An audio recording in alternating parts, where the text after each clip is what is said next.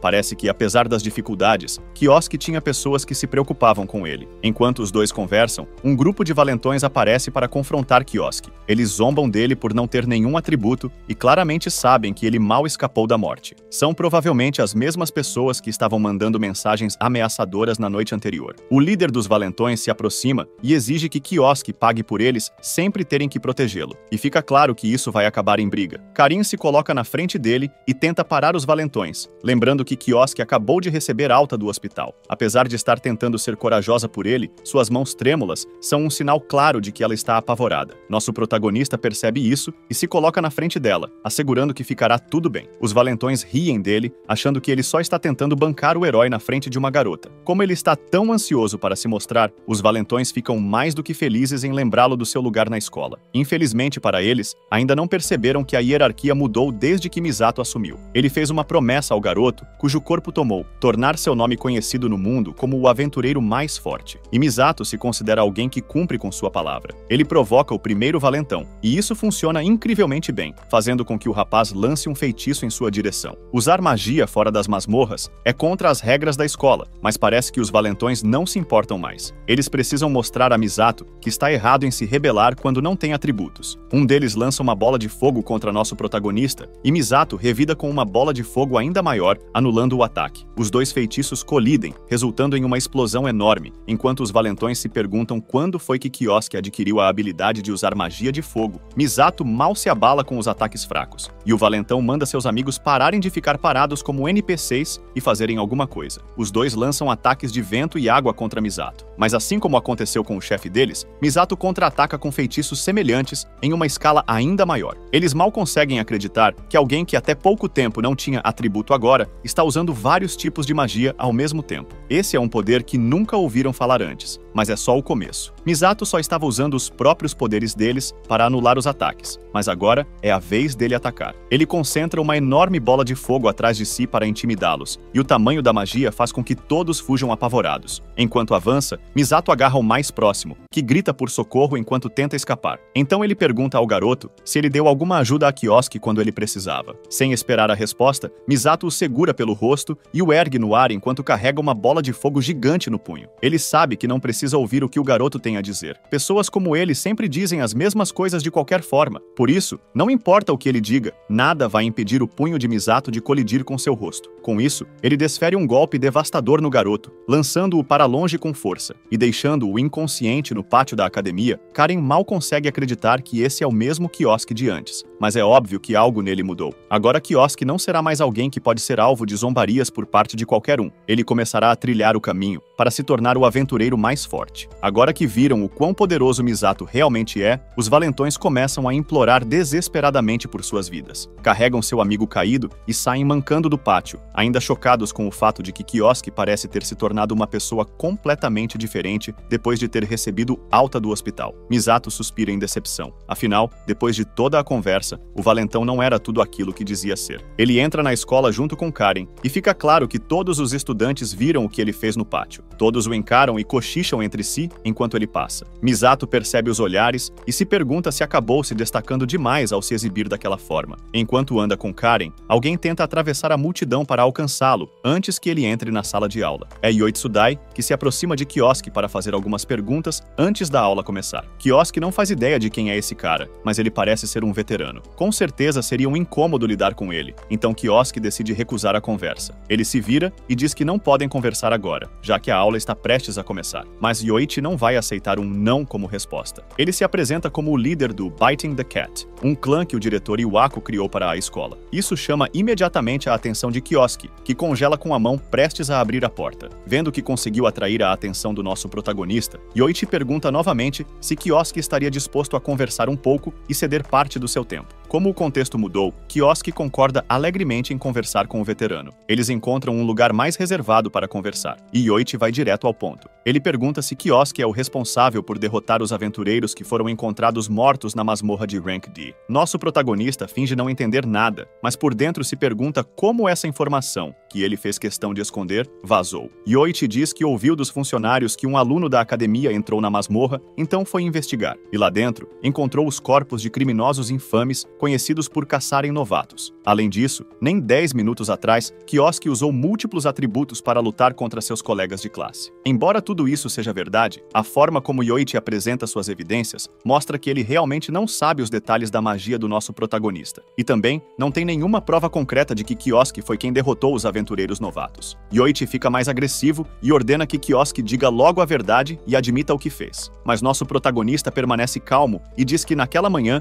apenas agiu em legítima defesa, então não sabe exatamente o que aconteceu. Em seguida, ele enfia a mão no casaco e puxa seu cartão de identificação estudantil, que ele alterou para mostrar um nível falso. O cartão mostra que ele é apenas nível 1, o que significa que, teoricamente, não teria força suficiente para fazer tudo aquilo de que está sendo acusado. Além disso, ele também tem o atributo do vazio, que é amplamente conhecido como um atributo inútil, praticamente como se não tivesse magia nenhuma. O fato de Kioski ser apenas um Zé Ninguém e estar fazendo Yoichi perder tempo o deixa irritado. Ele se vira para ir embora, pedindo desculpas por tê-lo chamado à toa. Antes de sair, avisa Kioski para evitar agir de forma suspeita, para não causar problemas para os veteranos. Kioski observa o veterano se afastar com um sorriso. Parece que encontrou alguém que pode ser útil para seus planos futuros. Se conseguir colocar Yoichi sob seu controle, então o veterano poderá se aproximar de Iwako sem levantar suspeitas do diretor. O próximo passo é encontrar uma forma de transformar Yoichi em seu peão. Esse é o momento perfeito para testar um feitiço experimental que ele vem desenvolvendo há um tempo. Enquanto isso, Yoichi vai se encontrar com o diretor Iwako para relatar o incidente ocorrido na masmorra de Rank D. Iwako escuta em silêncio, antes de lembrar Yoichi de que é incomum ele cometer erros. O diretor já advertiu seu subordinado várias vezes para ser mais cuidadoso na hora de escolher com quem se envolver. Yoichi se desculpa por seus erros e se curva diante do diretor, prometendo tentar acalmar a situação o mais rápido possível. Iwako se aproxima do subordinado ainda curvado e o lembra de que, se vier à tona que ele colaborou com aventureiros que caçam novatos, as consequências também recairão sobre ele, que é um santo do pentagrama. Então, ele agarra o rosto do estudante e o adverte de que, se continuar cometendo erros assim, será descartado sem hesitação. Yoichi se curva ainda mais. Ele diz ao homem mais velho que entende. Por fora, parece educado e submisso, mas por dentro, Yoichi está fervendo de raiva por ter que lidar com aquele velho. Se soubesse que as coisas acabariam assim, teria tentado arrancar mais dinheiro de silêncio dos caçadores novatos. Agora que os principais assuntos foram discutidos, Io ainda não acredita totalmente na história de Yoichi. Segundo o relatório que ele entregou, o aluno que causou toda essa confusão deveria ser, no mínimo, um estudante do terceiro ano. Mas, de acordo com os registros, nenhum estudante do terceiro ano entrou recentemente na masmorra. O que Io suspeita é que um monstro derrotou o grupo enquanto eles estavam ocupados caçando novatos, e agora Yoichi está desesperadamente tentando encobrir tudo. Em vez de acreditar que um dos estudantes da academia é capaz de derrotar caçadores novatos sozinho, é mais realista pensar que Yoichi está apenas mentindo para salvar sua reputação. A única forma de Iwako estar errado seria se algo incomum tivesse acontecido. Yoichi imediatamente se lembra do estudante com o atributo de vazio de mais cedo. Ele pergunta a Iwako se é possível que um atributo único esteja envolvido nessa confusão. Embora seja plausível, também é altamente improvável. Io não acredita nisso. Yoichi já ouviu o que precisava e diz ao diretor para deixar tudo com ele. Ele vai descobrir a causa raiz do problema e lidar com isso rapidamente. E ele sabe que Kiosk é o ponto de partida. No dia seguinte, um grupo de estudantes está participando de um curso de treinamento em uma masmorra. Todos eles liberam sua magia contra os monstros, mas alguns são fortes demais e pulam por cima dos alunos para atacá-los. Os estudantes correm desesperadamente, enquanto Yoichi passa por eles e atinge o monstro pelas costas com uma poderosa magia, fazendo-o cair no chão. Calmamente, ele diz para os estudantes para não quebrarem a formação e manterem a calma e a ordem. Os estudantes se impressionam com o quão incrível Yoichi é, e não se surpreendem com o fato de o diretor Iwako tê-lo escolhido para liderar o Biting the Cat. Agora que todos os monstros da área foram eliminados, ele deixa o restante da limpeza da masmorra para os estudantes e vai embora para resolver um assunto pessoal. Com as questões urgentes resolvidas, é hora de fazer o que realmente veio fazer ali. Ele tira uma joia do bolso e a ativa para revelar a localização atual de Kyo. As correntes brilham por um momento e apontam para uma direção muito mais profunda na masmorra, longe dos outros estudantes. É exatamente como Yoi pensou. Com certeza há algo estranho acontecendo com Kyo, e ele está determinado a descobrir o que é. Isso é ainda melhor para ele, já que ninguém daria muita importância à morte de um aluno que se afastou do grupo. Ele simplesmente dirá a todos que encontrou Kiosk já morto mais adiante na masmorra. Tragédias como essa são comuns em masmorras, e ele não perderá o sono por isso. Quanto mais Yoichi pensa sobre o estudante estranho, mais ele sente que há algo que precisa entender. Primeiro foi o incidente com os caçadores novatos, e depois disso, só teve problemas desde que teve alta do hospital. Os garotos que Kiosk espancou também contaram uma história bem interessante que ele quer investigar melhor. Quando os interrogou, eles imploraram por perdão e afirmaram que o garoto sem atributos os enfrentou todos de uma vez, usando vários tipos de magia para atacá-los. Além disso, mesmo usando o mesmo tipo de magia que eles, ele criou uma chama imensa como nunca tinham visto antes. Tudo isso é irreal demais para Yoichi acreditar, e ele tem quase certeza de que estão mentindo. Depois de perguntar tudo o que queria, ele os deixou em paz, mas não antes de ordenar os seus subordinados que reeducassem os garotos e deixassem claro que a academia não tem utilidade para fracotes que perdem para pessoas incompetentes. Ele se afasta enquanto os garotos choram pedindo misericórdia, mas a decisão já foi tomada e ele não pretende voltar atrás. Um dos valentões fala antes que ele saia da sala. Esse é o mais machucado entre eles, e foi o mesmo que recebeu de Kiosk um devastador soco com fogo. Ele avisa Yoichi que Kiosk há muito tempo deixou de ser humano e possui um nível completamente diferente de poder. O medo em seus olhos definitivamente não parece fingimento. E só para ter certeza, Yoichi colocou Kiosk em uma classe especial liderada pelo Biting the Cat. No entanto, em vez de exibir todos os poderes que os garotos alegaram, Kiosk apenas criou algumas ilusões poderosas, o que não é nem de longe tão impressionante quanto o que diziam que ele podia fazer. É mais provável que Kiosk tenha usado algum tipo de item mágico durante a luta, e que ele seja apenas um fraco sem atributos que não merece atenção. Yoichi também tem certeza de que nosso protagonista deve ter usado algum método sujo para derrotar os caçadores novatos. Enquanto caminha mais fundo pela masmorra, ele começa a notar alguns corpos de monstros espalhados pela área. Esses monstros muito provavelmente foram derrotados por Kiosk, e parece que eles foram derrotados com um único golpe de fogo. Ver a evidência bem na sua frente faz Yoichi pensar que talvez aqueles garotos não estivessem exagerando, afinal. Mas o nível de poder que ele está vendo ainda não é nada demais para ele, então continua caminhando mais fundo na masmorra para encontrar seu alvo. Até mesmo Iwako, o desistente do pentagrama, com certeza conseguiria lidar com esse nível de poder. Falando em Iwako, Yoichi é forçado a obedecê-lo por enquanto, mas um dia, o líder do Mordendo o Gato planeja superar o velho e tomar seu lugar como um dos santos do pentagrama. A partir daí, ele poderá governar o mundo. Só de pensar nisso, ele ri de forma maníaca. De qualquer forma, ele não pode deixar que ninguém descubra sua ligação com os caçadores novatos. Kiosk também é outro espinho no seu caminho caminho e provavelmente causará mais problemas no futuro. Para garantir que pequenos acidentes não prejudiquem seu grande plano, ele precisa garantir que Kiosk seja eliminado o quanto antes. As correntes o levam a uma parte sem saída da masmorra e ele tem certeza de que seu alvo está logo ali. Ele chega ao cômodo e vira à esquina, se perguntando o que, em nome de tudo, Kiosk poderia estar fazendo em um lugar como aquele. Suas perguntas são logo respondidas quando vê o estudante calmamente descansando sobre uma pilha de cadáveres de monstros, como se estivesse esperando por Yoichi.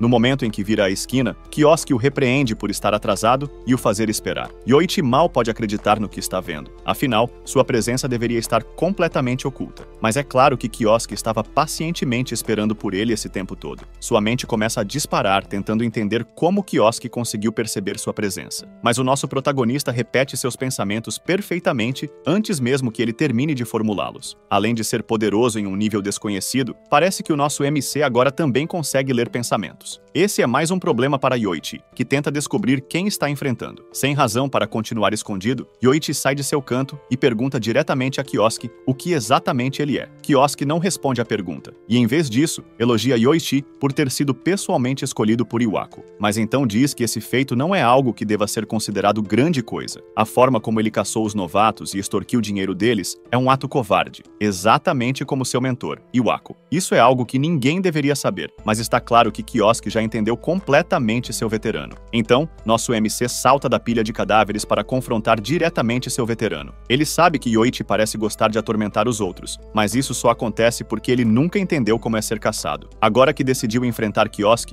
nosso MC está mais do que feliz em ensiná-lo como isso se sente. E no fim de tudo, ele usará sua magia para fazer Yoichi dançar. Depois de tudo o que viu hoje, Yoichi pode confirmar por si mesmo. Kiosk se tornou alguém incrivelmente perigoso, que ele não pode ignorar. Ele ativa uma espada com magia de fogo e se prepara para lutar contra o poderoso estudante. Pelo bem de sua ambição, ele fará o possível para derrotar Kiosk a qualquer custo. Sem perder um segundo, Yoichi se lança do chão em direção ao nosso MC, desferindo um golpe devastador. Kiosk desvia com facilidade e não está nem um pouco impressionado com o fraco nível de habilidade de Yoichi. Então ele revida, carregando uma bola de fogo na mão e a lançando diretamente de volta. O veterano corta a chama com sua espada e ele também não se impressiona com o nível de Kiosk. Está claro que os dois estão se contendo e a batalha está apenas começando. Assim que a chama se dissipa, um raio explode em sua direção e ele mal consegue bloqueá-lo com a espada. Em seguida, vários espinhos afiados surgem do chão abaixo dele, mas ele consegue cortá-los todos num instante com alguns golpes rápidos. Isso confirma que Kiosk realmente é capaz de usar múltiplos atributos mágicos ao mesmo tempo. Parece que há algo muito estranho com a magia do vazio dele, algo que Yoichi nunca ouviu falar antes. Enquanto ele fala, Kiosk surge atrás dele com uma espada de gelo e tenta um golpe pelas costas, mas Yoichi é rápido o bastante para reagir a tempo e bloquear. Agora, de repente, o veterano está em desvantagem, sendo empurrado para trás por um Kiosk muito mais forte e rápido. Agora o líder do Mordendo o Gato começa a ficar irritado. Desde que Kiosk apareceu do nada, ele não fez nada além de atrapalhar os planos de Yoichi. Kiosk não faz ideia do que ele está falando, já que nem sabe quais são os planos do veterano. Seu plano é bem simples. Ele quer se tornar a pessoa que vai superar Iwako. Depois disso, tomará o lugar de Iwako como um dos santos do pentagrama. Kiosk não entende por que ele escolheria Iwako, já que existem outros santos do pentagrama. Mas a razão também é simples. Iwako é um desistente entre os santos do pentagrama. Se Yoichi pretende se tornar um santo, então faz sentido começar pelo mais fraco. E assim que ele conseguir se tornar um deles, ele ganhará o direito de governar o mundo. Kiosk não está nem um pouco impressionado com esse plano simples e sem graça. Ele achava que Yoichi poderia ter chegado até Iwako primeiro, mas parece que o veterano tem apenas uma ambição patética. Não há motivo para se preocupar com alguém tão irrelevante tomando seu lugar como a pessoa que vai matar Iwako. A crítica indesejada enfurece Yoichi, que parte para cima de Kiosk com novo vigor, e os dois se enfrentam com suas respectivas espadas. Yoichi só quer poder, dinheiro e mulheres com fácil acesso em sua vida. Ele deseja um tipo de poder em que, não importa o quanto ele pise nos outros, ninguém possa dizer nada. Se ele se tornar um santo do pentagrama, poderá fazer o que quiser, e talvez até consiga descobrir o ponto fraco da Santa Tess. Quem sabe até possa reivindicá-la também. Kiosk está cansado de ouvir os delírios de seu oponente faminto por poder e se prepara para acabar com essa batalha de uma vez por todas. Com um rápido movimento de sua espada, ele lança Yoichi para trás com tanta força que quebra a espada do veterano. Além disso, graças aos devaneios inúteis de Yoichi, Kiosk teve tempo suficiente para preparar um feitiço mágico especial. Yoichi se encolhe de medo quando Kioski se aproxima e diz para ele dançar. Então ele coloca a palma da mão perto do rosto de Yoichi e utiliza sua magia do vazio para lançar a hipnose absoluta. O feitiço exige algum esforço para quebrar o espírito da vítima primeiro, mas uma vez ativado, permite que Kioski tenha controle total sobre a vontade de seu oponente. Ele ordena que Yoichi se levante e num instante ele se ergue como um zumbi. Parece que o feitiço foi um sucesso e Kioski conseguiu colocar Yoichi sob seu controle total. Em seguida, ele dá ordens ao seu novo fantoche para focar em completar a missão no calabouço em nome da turma. Mais tarde, ele receberá instruções adicionais sobre o que fazer. Por fim, Kioski diz para ele voltar a usar seu tom de voz normal, pois o tom atual está robótico demais. Com isso,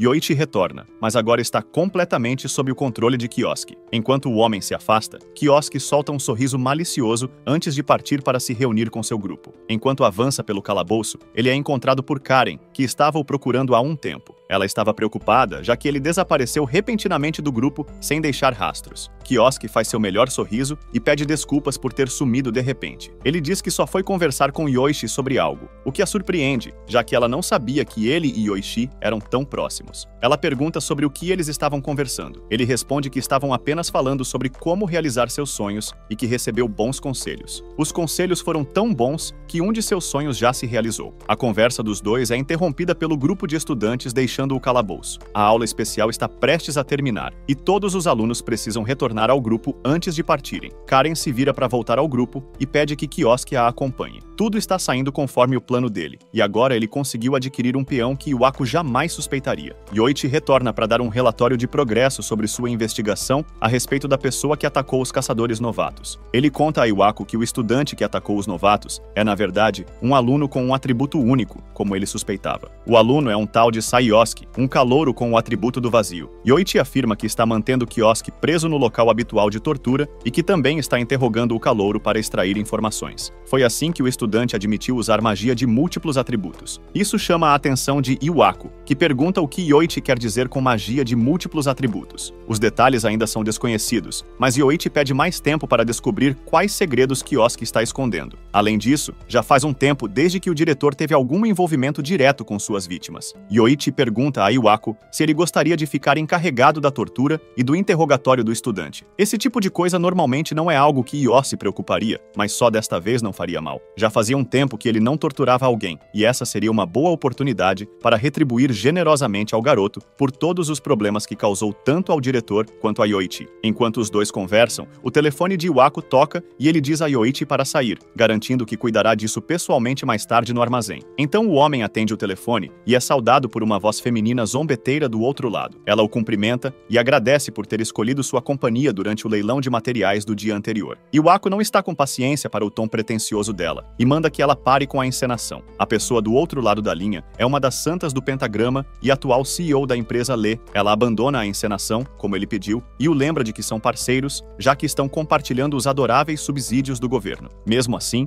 Iwako continua sem paciência para as provocações irritantes dela, e ele tenta encerrar a conversa dizendo que está ocupado no momento e que podem falar outro dia. Ela pergunta que tipo de negócio ele poderia ter, já que tem um trabalho fácil como diretor de uma academia que constantemente enche seus bolsos. Ele fala sobre Kyo e seu atributo do vazio, o que chama a atenção dela. Ela conhece o atributo do vazio como um atributo inútil e se pergunta o que Io quer fazer com um fracasso desses. Ele concorda com ela que o atributo do vazio não é algo com que se preocupar muito, mas também a lembra de que qualquer coisa pode acontecer, já que o atributo do vazio ainda é um atributo único. É óbvio para ela que Iwako ainda está pensando sobre a magia do atributo do tempo de Kuichiro Kuimisato. O diretor não gosta de ouvir o nome desse homem e grita tão alto com ela que ela precisa afastar o telefone do ouvido por causa do volume. Iwako continua tão explosivo quanto sempre foi sempre que Kuimisato é mencionado, mas ela não pode culpá-lo por isso. Afinal, assim que Kuimisato despertou o poder do atributo do tempo, o equilíbrio de poder entre os aventureiros mudou completamente. Como já disse o que precisava, ela decide encerrar a ligação e diz que entrará em contato com ele depois. Iwako bate o telefone com força na mesa assim que a ligação é encerrada. Ele não gosta de falar com ela, e especialmente não gosta de ouvir o nome de seu antigo líder. Só de ouvir esse nome já o deixou enfurecido, e parece que agora é o momento perfeito para descontar toda a sua raiva. Iwako vai até um armazém isolado na floresta, onde ele e Yoichi normalmente realizam seus métodos de tortura em suas vítimas. Enquanto caminha em direção às grandes portas, ele pensa em como vai torturar o aluno. Passando por vários métodos de tortura em sua mente, ele Ele não conseguiu descarregar toda a sua raiva em Kui Misato, então vai descarregá-la em Kyosuke. A porta se abre para um armazém vazio, e nem Kyosuke nem Yoichi estão lá. Enquanto Iwako tenta entender o que está acontecendo, Yoichi aparece por trás com a espada desembainhada, mirando diretamente no rosto de Iwako. O diretor nem se vira. Ele segura a espada entre 2 dedos. Para Yoichi achar que um ataque assim funcionaria, ele deve ter subestimado seriamente seu diretor. Iwako concentra energia na mão, pronto para dar uma lição em Yoichi. Se ele já estava irritado só com a menção de Kui Misato antes, agora esse ataque patético o deixou maníaco de raiva. Ele envolve Yoichi com correntes mágicas e o pendura de cabeça para baixo. Em seguida, chuta seu subordinado com facilidade, lançando-o ao chão com um gemido de dor. Está claro que Yoichi fez a escolha errada ao desafiar Iwako sem reconhecer a diferença de força entre eles. Agora é hora de Iwako quebrá-lo completamente e destruir todos os seus desejos tolos. Antes que ele possa começar a dar a lição, uma voz severa se levanta atrás dele e ri do fato de que Iwako continua sendo um idiota.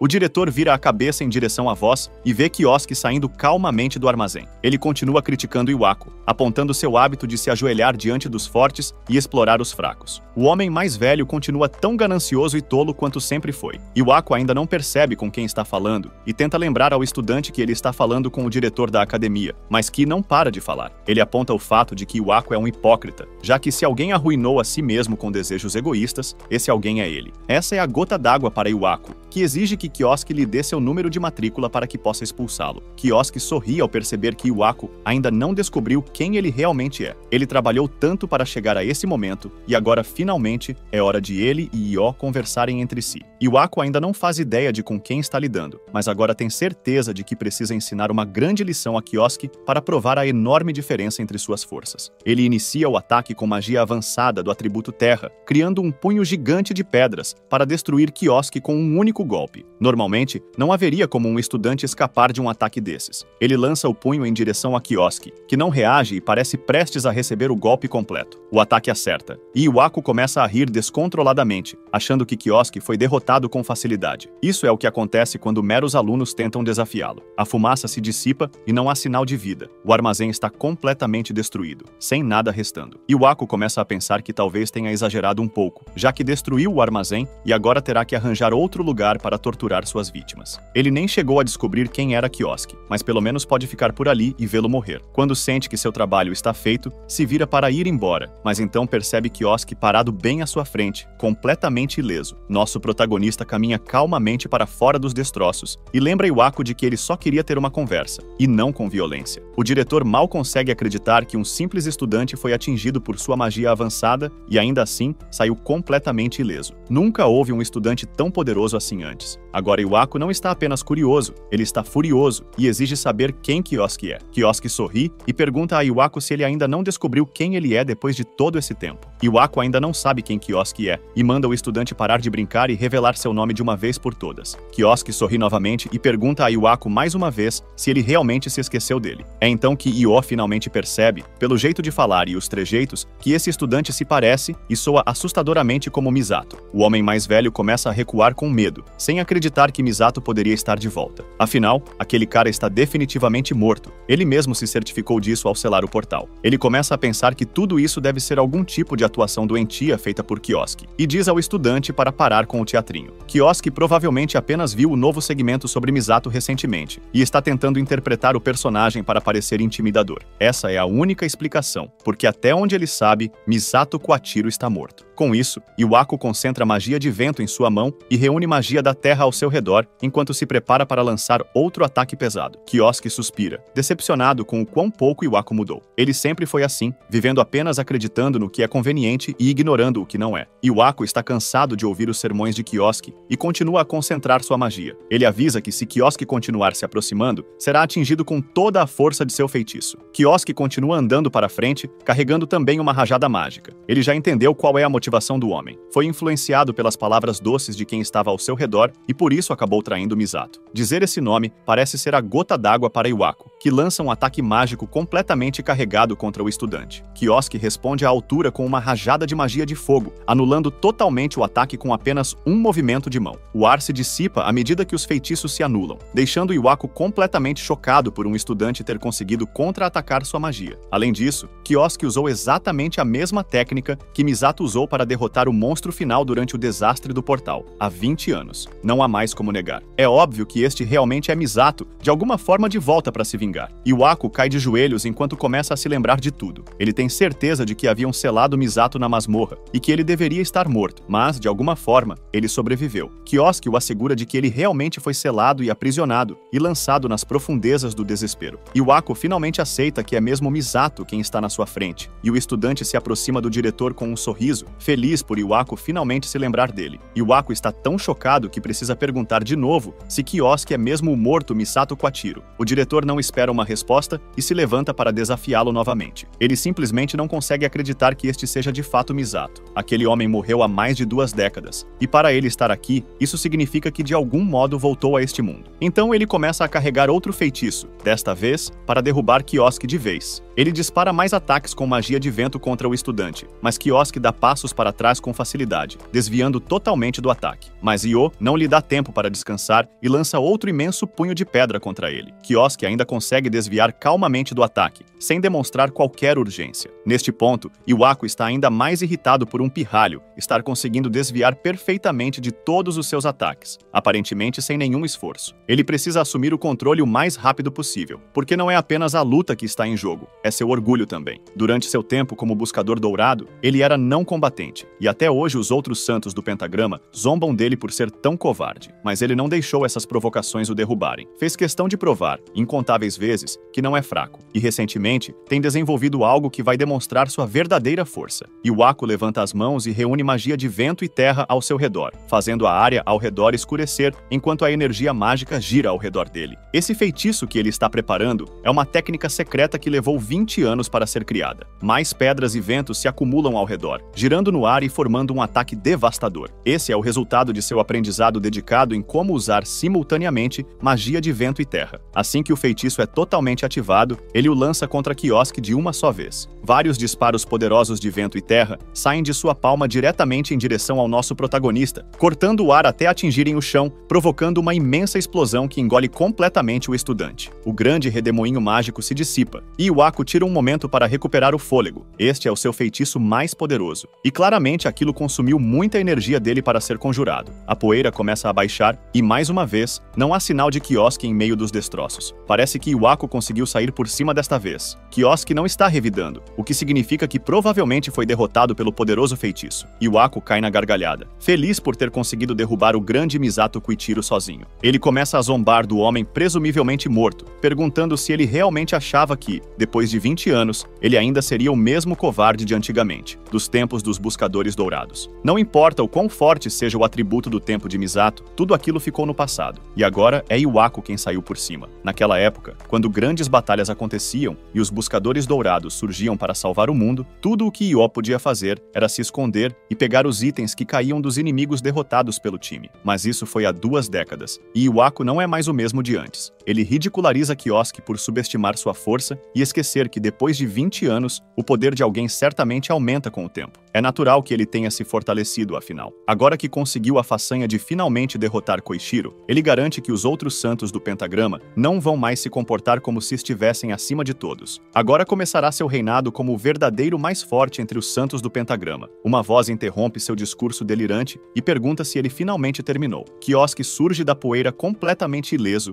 e limpa a sujeira extra do corpo. Depois de tantos ataques, ele está milagrosamente sem um arranhão. Kioski, por sua vez, está ao menos um pouco impressionado por Iwako ter conseguido usar uma magia tão poderosa. Isso é o mínimo que se espera de um herói desta era, afinal. Mas agora que deixou Iwako se divertir, é a vez de Kioski liberar sua raiva, sem se segurar. Iwako finalmente entende a diferença de poder entre eles e percebe que o homem com quem está lutando agora é um monstro, mas ele não pode recuar agora, especialmente depois de ter lutado tanto para chegar até aqui. Ele não vai deixar Misato entrar e destruir tudo o que ele batalhou tanto para construir. Iwako continua com o ataque, usando o outro punho de terra para tentar agarrar Kioski, mas o MC nem reage a mais uma repetição do mesmo ataque previsível. A mão desce sobre Kioski e se fecha, mas ele dissolve facilmente a magia da terra com água. Mais uma vez, toda essa luta se resume a Iwako latindo alto, enquanto Kioski apenas espera ele se cansar. Nenhum dos ataques dele será suficiente para derrotar nosso protagonista. Neste ponto, ele está apenas perdendo tempo. Apesar disso, continua desperdiçando energia ao lançar quantidades intermináveis de ataques mágicos contra Kioski, mesmo enquanto o estudante continua continua a desviar e contra-atacar tudo com facilidade. Neste ponto, ele está apenas desesperado tentando manter nosso MC afastado por medo. Mas Kiosk já teve o suficiente dessa luta. Ele utiliza um único ataque limpo para desviar toda a magia antes que ela o atinja. Em seguida, utiliza outro ataque de vento para lançar Iwako para longe, fazendo-o colidir com uma árvore. Antes que o homem mais velho possa se levantar, Kiosk se aproxima com um punho envolto em fogo, pronto para derrubá-lo de vez. Iwako, percebendo que não há mais para onde ir, se encolhe diante de Kiosk,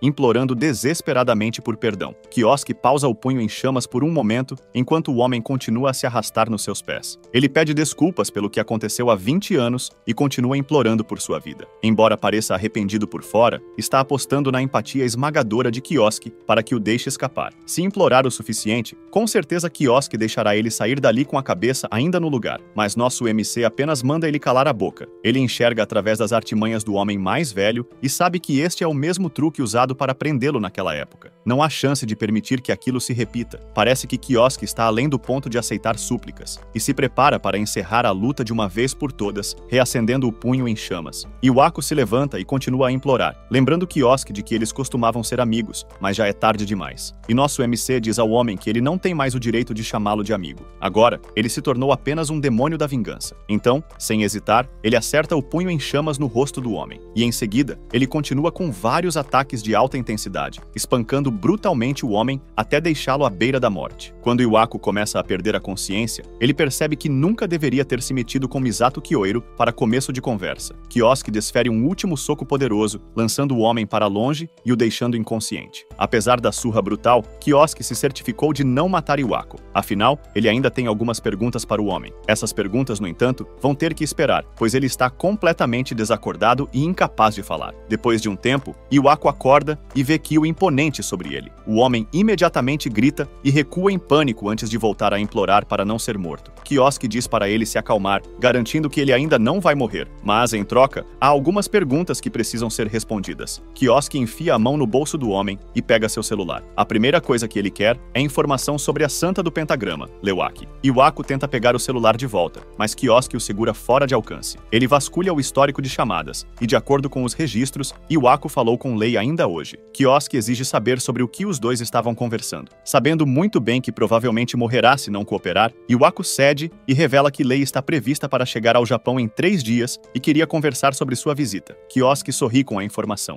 Em 3 dias, um de seus alvos virá direto até ele. Isso torna tudo muito mais fácil e o ajuda a decidir seu próximo passo. Com isso, ele joga o celular de volta para Iwako e ordena que ele trate Lei normalmente por enquanto. No entanto, também o alerta para não revelar nada sobre sua identidade. Kiosk colocou um feitiço especial no coração de Iwako enquanto ele estava inconsciente. O feitiço permitirá que Kiosk o monitore e se ele contar a ela quem Kiosk realmente é, o coração de Iwako explodirá em chamas instantaneamente. Isso faz o homem mais velho congelar em pânico, com o cérebro lutando para processar a informação. Sem mais nada a dizer, Kiosk vai embora, encorajando Iwako a manter sua promessa. A verdade é que Kiosk, na verdade, não utiliza esse tipo de magia, mas sabendo o quão covarde Iwako é, um blefe como esse funciona tão bem quanto um feitiço real. Ele não quer usar hipnose absoluta em Iwako porque deseja que o homem permaneça em completo desespero, mas ainda com plena consciência de si mesmo. 3 dias se passam e um voo discreto está a caminho do Japão. Lei está nesse voo e ela olha pela janela entediada, enquanto um de seus seguranças a informa que estão quase chegando. A comissária de bordo vai até o fundo do avião para anunciar para os passageiros que o avião pousará em breve no Japão. Mas antes que consiga terminar a frase, ela grita no microfone ao ser surpreendida. Um grupo de homens armados está sequestrando o avião e mantém a comissária sob a mira de uma arma. Um dos homens aponta a arma para o grupo de civis desarmados e ordena que todos se deitem no chão. O personagem se levanta sem hesitação enquanto os homens continuam a gritar, e ela caminha até o fundo do avião. Num instante, ela avança sobre um dos sequestradores e o agarra pela gola, usando magia para jogá-lo no chão antes que ele possa reagir. Com um fora de combate, ela corre até o outro que mantinha a comissária como refém e o nocauteia com um rápido golpe de palma no rosto. Em questão de segundos, ambos os criminosos estão incapacitados e os passageiros olham para cima, vendo Lê de pé sobre os corpos inconscientes. O avião pousa sem mais contratempos e os criminosos são escoltados pelas autoridades. O proprietário do aeroporto vai pessoalmente agradecer a Lei por ter lidado com os criminosos de forma forma tão rápida e silenciosa. Lei está apenas feliz por, coincidentemente, ter pegado o mesmo voo que os sequestradores, podendo estar lá para detê-los. Graças a isso, evitaram que a reputação do avião fosse manchada. Mais importante para ela, no entanto, é o fato de que os criminosos usavam um tipo especial de arma que não é detectada por sensores. Ultimamente, muitos grupos têm usado equipamentos feitos com materiais obtidos em masmorras. Por isso, Lê planeja fornecer esse tipo de equipamento de autodefesa especial para sua equipe. Ela coloca a mão no ombro do dono do aeroporto e diz diretamente que quer o equipamento que o aeroporto dele o USA. Compreendendo de imediato o que ela quer, ele se curva e garante que providenciará isso. Quando já estão dentro do aeroporto e longe de qualquer ouvido curioso, Lei faz uma ligação e diz à pessoa do outro lado da linha para libertar os sequestradores. Foi ela quem plantou os sequestradores no avião para poder detê-los e salvar o dia. Com isso, ela conseguiu fechar o acordo com o dono do aeroporto e ainda ganhou publicidade extra. Ao sair do aeroporto, um grupo de fãs apaixonados a espera para demonstrar seu carinho. Todos a veem como a heroína Le Roxy, e ela sorri e acena de volta para eles. Ela então chega à Tokugo Adventurer Training Academy, e ela segue para o escritório de Iwako para discutir negócios com ele. Ela ainda está curiosa sobre o estudante com o atributo do vazio que Iwako mencionou anteriormente ao telefone. Ela quer saber se houve algum progresso na investigação sobre o aluno. Iwako gagueja por um momento, mas admite que tudo não passou de um alarme falso. As bandagens e ferimentos em seu rosto não são da conta de Leroy, e ela não faz perguntas sobre isso. Em vez disso, ela vai direto ao ponto da conversa. Agora que confirmou que o aluno com o atributo do vazio é apenas uma perda de tempo, Iwako ainda está apavorado com o feitiço que Kioski afirmou ter colocado em seu coração e tenta desesperadamente parecer normal para não atrair suspeitas indesejadas dela. Lê coloca sua xícara sobre a mesa e vai direto ao assunto principal da discussão, uma nova droga que sua empresa está desenvolvendo. Eles precisarão escolher quem será a próxima cobaia para os testes, e ela quer usar os alunos da academia para isso. Kioski ouve toda a conversa através de um fone conectado à sala. Ele fica enojado com o que ouve do outro lado da ligação, e isso apenas reforça sua decisão. A próxima pessoa a experimentar o desespero de sua vingança será Lê. De volta à sua casa, Kioski assiste ao noticiário do dia enquanto reflete sobre seu plano. A notícia fala sobre Lê Huoki e como ela chegou recentemente ao Japão. Também a elogia por ter lidado com os sequestradores que tentaram derrubar seu avião. Kioski está tão focado em seu plano que não se importa com a matéria. Lê é uma das pessoas que o traiu há 20 anos. Pelas pesquisas que conseguiu reunir, ele descobriu que ela produz armas únicas usando materiais de masmorras. E ao que parece, ela conseguiu enriquecer com a venda dessas armas. Mas, julgando pela conversa que teve com Iwako mais cedo, é provável que ela esteja usando a escola e seus alunos para fazer coisas terríveis. Na superfície, ela se mostra uma heroína, mas por trás dos panos tira vantagem dos outros. Isso não é algo que Kioski pode permitir acontecer bem debaixo do seu nariz. Ele vai até a escola enquanto tenta descobrir o que fazer. Dizer que quer se vingar de Lê é uma coisa, mas ele ainda não tem ideia de como pôr isso em prática. A segurança da escola ficou muito mais rigorosa desde que Lê começou a se envolver nos assuntos dela. Por enquanto, tudo o que ele pode fazer é investigar a situação e tentar encontrar uma brecha. Enquanto caminha pelos corredores, Asahi aparece para cumprimentá-lo a caminho da aula. Ela percebe que ele está lendo um artigo sobre Lê e não esconde o quanto admira a mulher mais velha. Durante a conversa, ela menciona algo chamado a Grande Serpente, que é muito popular. A Grande Serpente de Shangan é um clã criado por Lei e tem vários membros poderosos. É provável que os homens de terno preto, que estavam protegendo Lei anteriormente, também fossem desse clã. Muitos estudantes da escola também estão planejando se juntar ao clã, assim como a organizações militares. Ela pergunta quais são os planos dele, e inicialmente ele pensa em dizer que não quer fazer nada, mas então percebe que usar esse clã pode ser uma maneira perfeita de se aproximar de Lei. Ele toma uma decisão e agradece a Asahi por ajudá-lo a descobrir o que fará a seguir. Depois, se afasta. Asahi não faz ideia do que ele está falando, mas fica feliz em ajudar, de qualquer forma. No escritório de Iwako, o diretor está cuidando de alguns assuntos quando o telefone toca, fazendo-o se sobressaltar de medo. Ele atende e é Kioski do outro lado da linha. Ele precisa de um favor de Iwako, relacionado ao próximo contato que Lei fizer com ele. Enquanto isso, em um laboratório de pesquisa altamente seguro, homens de jaleco andam pela sala enquanto um estudante está ajoelhado no chão, acorrentado e claramente em sofrimento. A porta do laboratório se abre e LeRoxy entra, zombando e perguntando ao garoto como ele está se sentindo. O aluno implora para que parem de injetar nele aquela droga estranha. Se continuarem, ele certamente vai morrer. LeRoxy o chuta no chão e manda parar de reclamar. Afinal, se os testes da droga forem bem-sucedidos, ele ficará muito mais forte. E tudo o que ele precisa fazer é continuar sendo um ratinho de laboratório para eles. Ela estala os dedos e 2 pesquisadores se aproximam do estudante e injetam outra dose do remédio estranho. O aluno tenta implorar e se afastar, mas assim que a droga entra em seu sistema, ele começa a engasgar e gritar antes de eventualmente ficar em silêncio. Parece que, desta vez, o remédio fez com que ele perdesse a capacidade de falar. Pelo visto, se a cobaia não tiver ao menos algum domínio de magia, a droga não funciona. Eles ainda precisam reunir mais dados, e para isso, eles vão precisar de mais cobaias. Para conseguir isso, podem realizar um recrutamento para a grande serpente